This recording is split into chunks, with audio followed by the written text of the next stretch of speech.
Greetings, Tiffani, and welcome everybody to the 11th Playing to Win Practitioner Insights series. And the first 10, we focus very much on the book that's up above my head, the Playing to Win.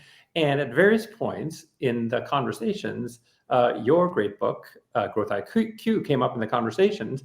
And so I thought, if your game, that we would talk a little bit about Growth IQ this week. Would that work for you, Tiff? I'm always game to talk about Growth IQ, of course. So I suspected that would be an okay thing. So here, let me start in this place. So Growth IQ has in it as its core something I call a categorical model. There are all kinds of models. There are prescriptive models, like my 5 boxes say you must do these 5 things. There are process models, and we talked about the strategic choice structuring process that we talked about. It's go in this order. But then there are categorical models. Mike Porter's 5 forces would be an example of that.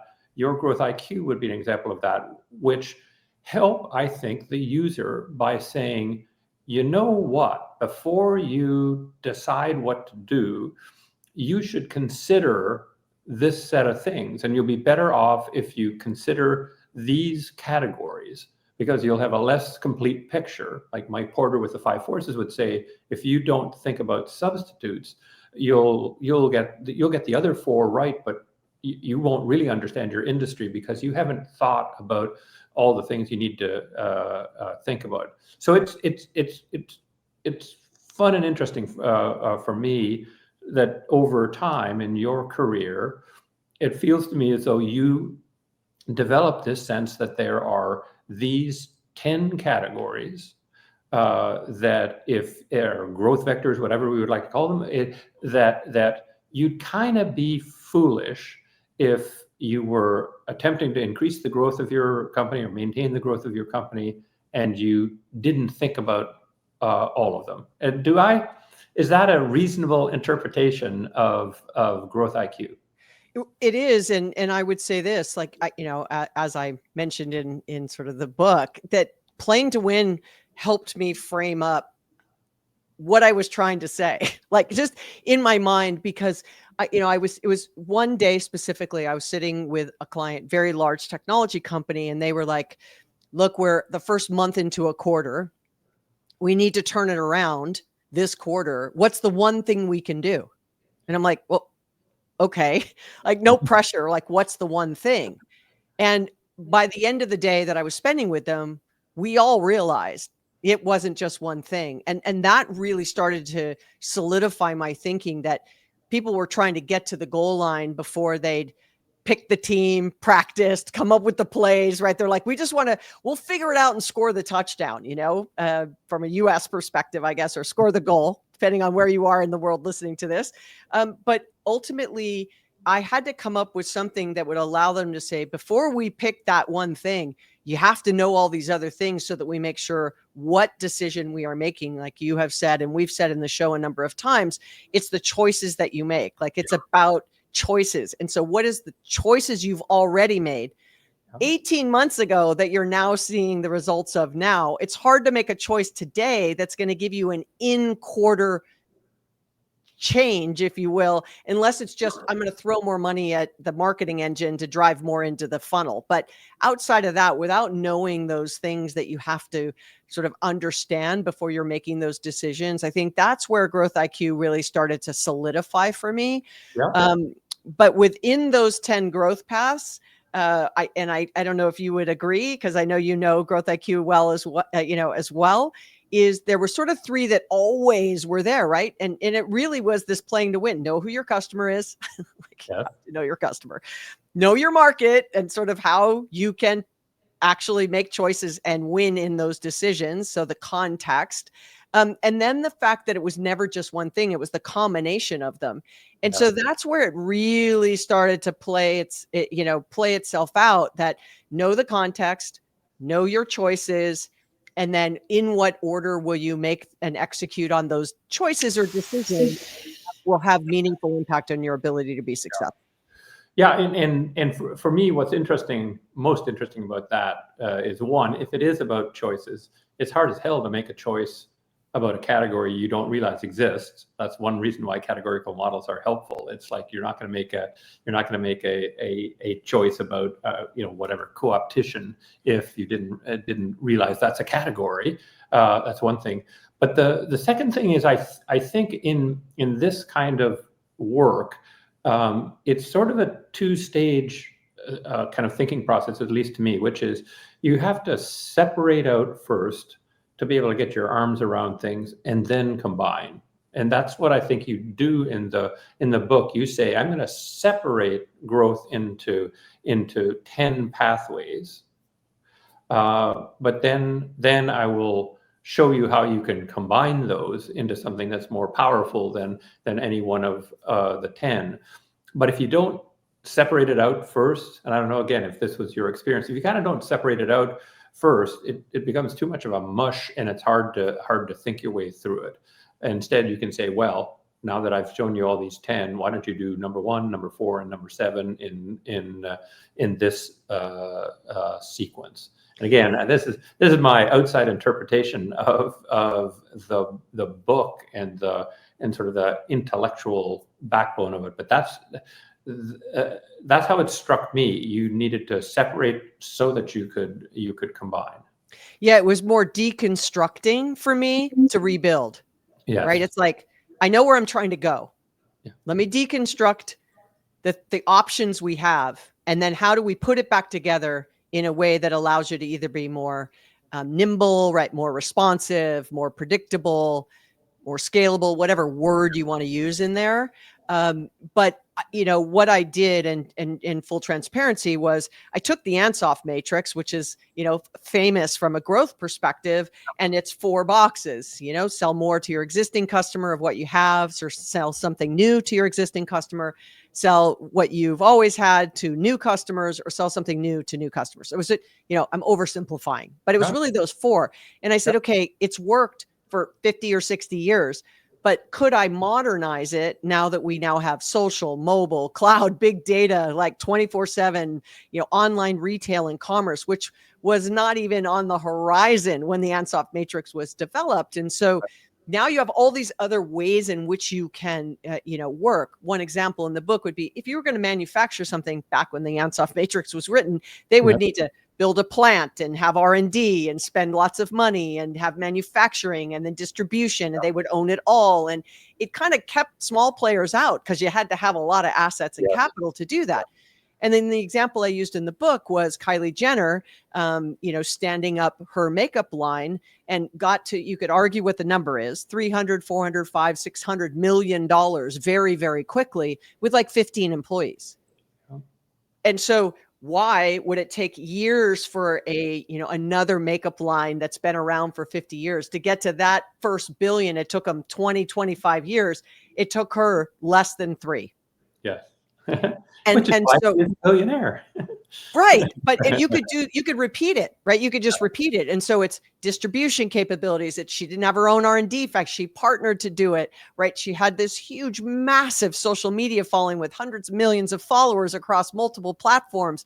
And obviously the TV show and all of those things lent itself to being able to very quickly launch a MVP product, test it out, change it, manufacture it, and launch at this rapid pace that would have never been seen 50 or 60 years ago. So it's not only 4, that's why it landed at 10. And you could argue, should it have been 11 or 12? I think the 10 absolutely you could drop everything in it, maybe a little bit of a round peg in a square hole, but for all intent and purposes, those 10 pretty much capture everything. Yeah. Do you have one of the 10 that you think of as kind of a favorite? Maybe it's a favorite because people don't think about it until you tell them about it, or it's one that kind of can lead more quickly or thoroughly to competitive advantage. Do you have favorites among the 10? I think when I first started to share it and work with clients, just because of the world that I live in and sort of what my roots are in sales, marketing, and customer service or customer success, There's three that are sort of always in place. One is customer experience, right? Kind of foundational at the base of everything. Second would be optimizing the way you sell. Like, it doesn't matter how great your products are. If you can't get in the hands of customers, it doesn't matter. You could be the next whatever, Facebook or ChatGPT or OpenAI. Nobody knows about it. It just doesn't matter, right? So you have to be able to sell those two things specifically. And then I would say on the quick heels of that would be making sure that you had the right partnerships in place. And that could be distribution partnerships, marketing partnerships, selling partnerships. And so at its foundation, always want to make sure you have the customer front and center. Always want to make sure you're optimized in the way you go to market.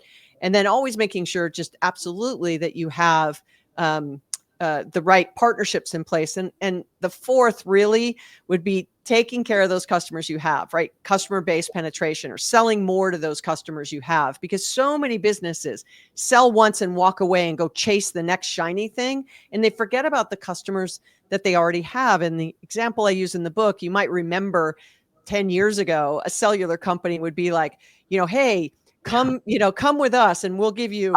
I was working in that consulting to that industry during that marvelous time, Tiffani. So yeah, tell this. It's like, we'll give you 3 phones and we'll massage your feet and you'll get 4 trillion gigs of data and come. And then I'd be like, I want that. I'm their customer now. And I'd call them and be like, sorry, yeah. You're a customer. You can't have that. You can't have that. And so, I just really hammered on it. I always like to say I helped in changing that. I'm sure I had nothing to do with it. But then one day someone realized that all they were doing is everyone was shopping and they were just churning customers and having to get more in the bucket because of the churn was spiking.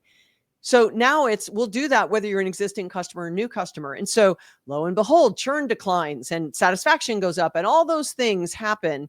But that's because they were so hyper-focused on net new client acquisition, they forgot the clients and the customers or the patients or the students or the whatever you want to call your customer, because it's different in industries, those you already have. And that is, that always has challenged companies, because then it impacts the way you compensate your selling organization. And then it's who's selling, and then it's how you're marketing. And again, it has all this downstream impact. So if you make a decision to sell more, it's two sides to the same coin of making sure that you're not only selling net new, but you're selling to your existing customers as well and nurturing them.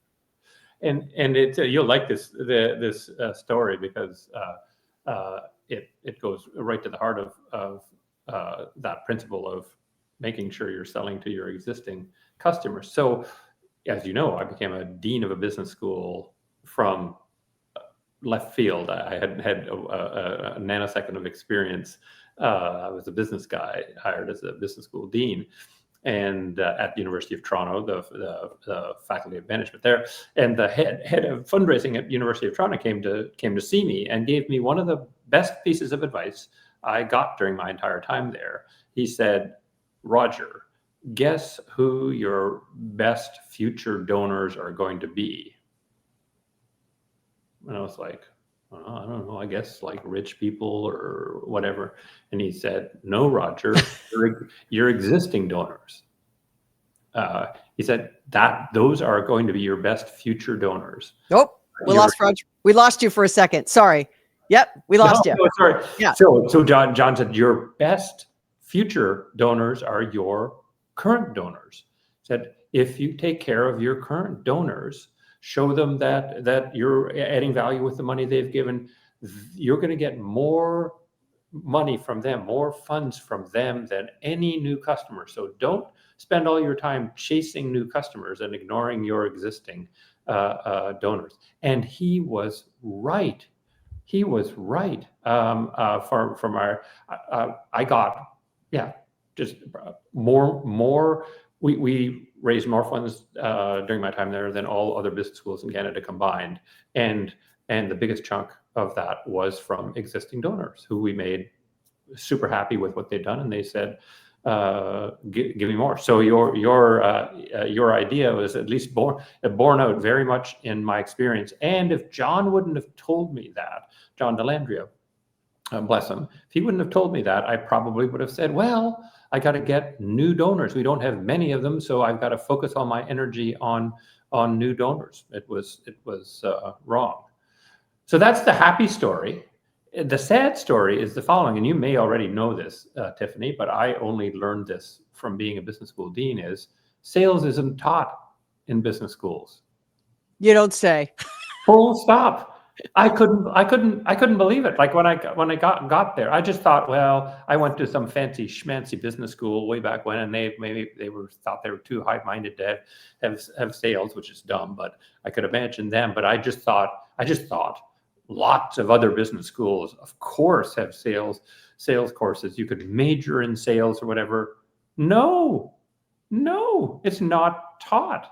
We had no sales course at all ever in my 15 years, despite any efforts I made to try it, and that was not unusual. Why, Tiffani? Why is it so? You gotta fix we don't even need to refer back to this playing to win. Every time I've had Roger on my LinkedIn lives for What's Next, we talk about this very topic, right? I mean, it's just, finally there was an MBA for marketing. And I think in some ways, many schools think that that's going to satisfy it. But also you have some niche certification courses within universities now that are like a sales certification, or there's a sales track within the marketing undergrad degree, or, I've spoken at a Wharton or a Columbia or a USC or a UCLA. I've spoken about sales, or TCU. There's a lot. And it is absolutely something people are interested in. And it feels like everyone's like, sales is so easy. And I always argue it's not just about teaching people how to sell, but the rigor that goes into the business everywhere else does not happen in sales. Yes. Like the rigor of selling is very binary. It's like you sell or you don't. You hit your number or you don't. And then when you go, well, hold on, we didn't hit it. Let's spend some time to understand why. Everyone's like, absolutely not. I call it the seller's dilemma, which is, worrying about like this quarter's numbers, while at the same time worrying about 12 months from now of how the market is shifting. And a sales leader is torn in that dilemma. It's a play on Clayton Christensen's Innovator's Dilemma, right? The seller's dilemma is, how do I hit numbers today while I'm planning for tomorrow? And we're not teaching people how to plan for tomorrow when it comes to selling, like generating revenue, not managing the money, not finance, not gap principles. Like what P&L are you managing if you don't have any revenue? Right. And the only way to get revenue is to sell stuff. Yeah. So if you're not putting that kind of rigor in it, in how you manage it, how you measure it, even look at CRM or customer relationship management systems, people still manage very large businesses on Excel spreadsheets. And so going back to, if you don't know what's working, if you don't know what's not working, how do you deconstruct it? How do you figure out and make the right choices? Because you don't have the right data. So you're making decisions on only half the story, and then you wonder why it's not right. Was the strategy not right? Or was the sales execution not right? Those things can both be, the strategy execution can be right, and the strategy of the business can be right. But if the two don't meet, right, then I mean, I don't know how you think about that, but how would you describe it? Yeah, well, I guess I would say I tend to be tougher on strategy than most people are. What I would say is, unless your strategy as part of it in the capabilities and the management systems boxes, things that will essentially guarantee that you're doing sales in a way that's consistent with your intended where to play, how to win, then that isn't a strategy. So, right. So I would say potentially, Tiffani, you let it off the hook.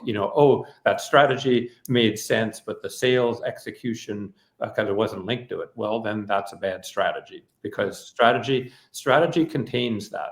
So strategy says, what capabilities do we have to build and maintain, and what management systems are we going to use to build and maintain those capabilities to win where we've chosen to play. And if one of those capabilities is, like people who can sell this stuff that you're trying to sell, and we don't have a system for developing them, training them up, giving them incentives, giving them guidance and supervision, then that wasn't a strategy. That was a hope. And as my friend A.G. Lafley always says, hope is not a strategy. Strategy. You convert from hope to a real strategy when you say, and this is how we're going to sell the stuff with this kind of people, trained this way, with this help, with this support, with this guidance. Now, that puts a bigger burden on the idea of what strategy is. It isn't this sort of easy, hey, let's put a few things up on a board and say that's our strategy. And so lots of people, I think, shirk their strategy duty or just don't pay attention to their true strategy duty, and that's why you get the schisms that you're talking about. Well, if you even just think through that, so client A, we're going to grow our business $1 billion, or 100 million, or 1 million, whatever, pick a number, right? Depending on its size, yeah.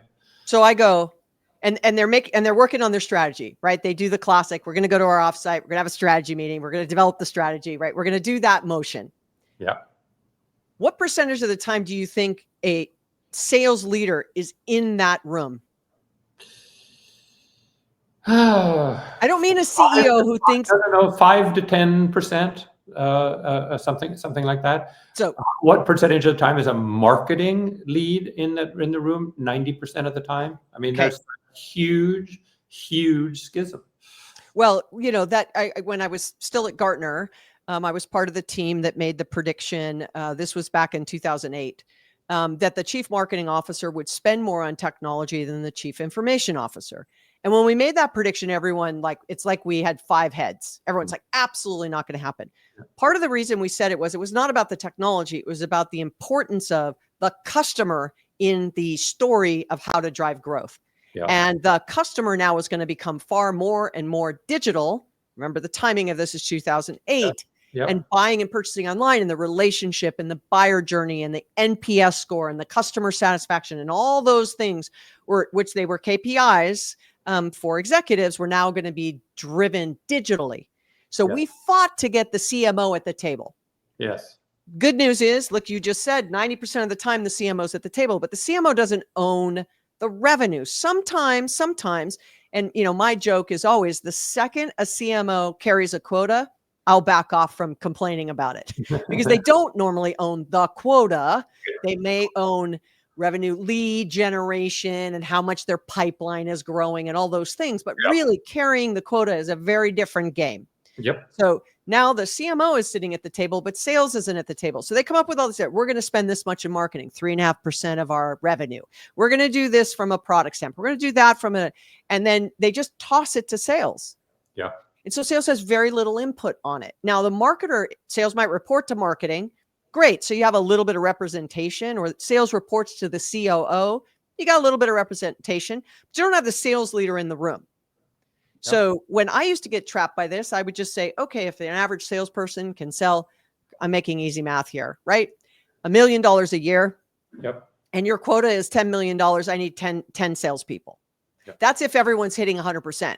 We know that the average selling team will get hit around in the low 70% on average.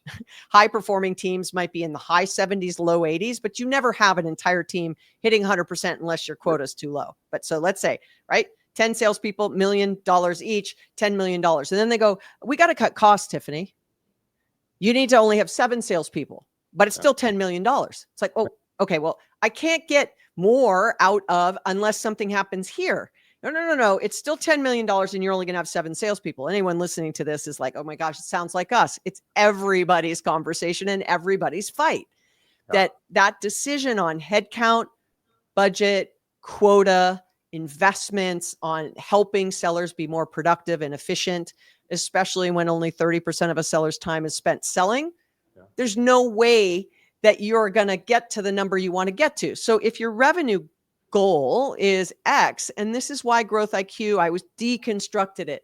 Yeah. Pick the 10. What's going to have the greatest dial to get you there? But it doesn't remove the fact that in the planning, in your strategy, if there's a revenue component, you have to get sales at the table, whomever the leader of that is, to allow them to have the opportunity to fight for headcount, fight for marketing budget, right? And be able to say, when we hire someone, it takes them X amount of time to get into full production and Y of delivering revenue. And that motion is always moving. It is never static. I'm a seller. I hit $1 million next year. I'm a seller. I hit $1 million. And then all of a sudden you go, nope, you need to hit 1.5 million or 2 million. I'm like, well, I'm at 100% capacity. So how am I going to double it unless our ASP goes up, the pipeline gets bigger? Like this is just basic blocking and tackling.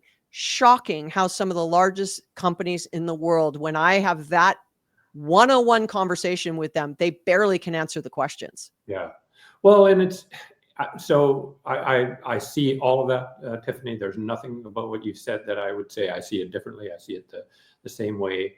The only thing is my interpretation, right, is in the situation you've laid out, if the strategy requires $10 million of sales and you have the resources to hire 7 salespeople, and you actually need, by your math, sort of 13-ish with the drop off, then that is a dreadful, horrible, unacceptably pathetic strategy. That's my critique. It had nothing to do with sales execution. It was a stupid strategy. The strategy has to demonstrate that you can afford to hire 13 salespeople of the quality you need and give them the tools that they need. And if the strategy that you're laying out doesn't allow that, right, then it's a bad strategy. So for example, like if in fact, to be able to afford that, you have to sell your widget at $200 a widget, but you can only sell it for $160, and so you can only afford 7. Well, that's a stupid strategy. That's like start over. That was a dumb strategy. And so I honestly think that the situation you so vividly described is actually caused by a stupid conception of strategy, right? Because if there was a smart conception of strategy, they would say, we need to have somebody at the table who can actually tell us whether it takes 7 or 10 or 13 salespeople to accomplish what you guys are and gals are talking about with all of your, here's how you're going to position it, and here's the playing fields in which you're playing against these competitors. You go ahead and knock yourself out. But in the end, we've got to answer this question before we know whether that strategy kind of clears. It's sort of, I think of it as the equation clearing. It's like it'll clear if the answer is 13. Go get them. Go get those 13. But this is why having sales, whether it's its own MBA or it is part of this, that it not being taught means these questions aren't even being asked. Well, right? It is just a sweeping assumption of, here's the strategy, sales will just go execute. Yeah. And if they're not the right salespeople, we'll just hire different salespeople. Hire them and get some good ones. Yeah, that's the problem. Yeah. That's the problem. It's like, look, do I think sometimes it's a people problem? Sure, of course. Do I think sometimes it's a quota setting problem? Of course. But most of the time I see it as a lack of connection of how they're actually going to get there. And so, they don't even know the question. It was many years ago. I was taking a executive MBA course at Wharton, and it was like, it was an 8-week thing. And so we're sitting in there and we're doing a 1-week-long simulation, which I'm sure you've done, right? Yeah. So, you're in the manufacturing, organization, and they give you this, each day is like a year. And at the end of the day, it's you see how your stock has performed based on the decisions you've made, right? Yeah. Open a plant, close a plant, launch a new product, all the things. You have to make these choices, and then these choices would have impact. And, I think the only one in the room that was a sales leader. Go figure. Again, this is 2002. It's a long time ago. So I raised my hand and I'm like, so how, there's no line item in here, and there's no, there's an SG&A expense, but I can't get into the details of it. So who's selling this product? There's opportunity. They all looked at me and went, no, your decisions are around assets, cost. Yeah. And I'm like, but we're trying to hit a revenue number, right? And there people in the room were from Harley Davidson and Johnson & Johnson. And, I was from this startup cloud company all the way back in, 2002. And everyone's going, I don't even know what you do, and I don't know what you sell. You know what I mean? It was like they had no concept of what we were doing. And that really solidified for me that this lack of understanding doesn't help sales leaders unless the CEO came from sales. Mhm. So if you look across the Fortune 500, I don't know the stat off the top of my head, just the ones I know who grew up as a sales person and then made their way to the C-suite versus came from engineering or came from finance or came from M&A. I don't know if you know that, but how many CEOs do you work with that you've worked with over your career came up through the sales ranks? Yeah, not many, with one exception. Until I think it's only about 20 years ago at Procter and Gamble, when you entered in whatever function it was, absolutely it was a rule, first 2 years in sales. And then, so you came into, I want to do marketing and I'm going to go to P&G, the great marketing company, it would be 2 years in sales. And so I would argue that for decades and decades and decades, every P&G CEO totally understood sales, like totally, because they spent the first 2 years of their career. You could not avoid it by anything, nothing.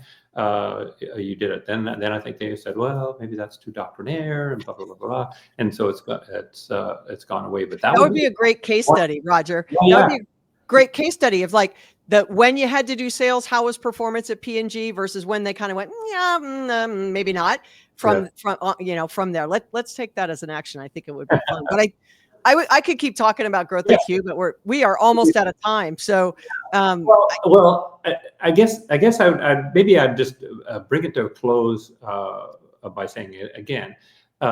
You can't make decisions on items that you do not have a name for, a way of thinking about, and that is why having somebody do the work you've done to create a bunch of categories that people might otherwise not think about, so that they can think about them and then make choices. You started out this, well, it's all about choices, Roger, choices, and you're preaching to the converted.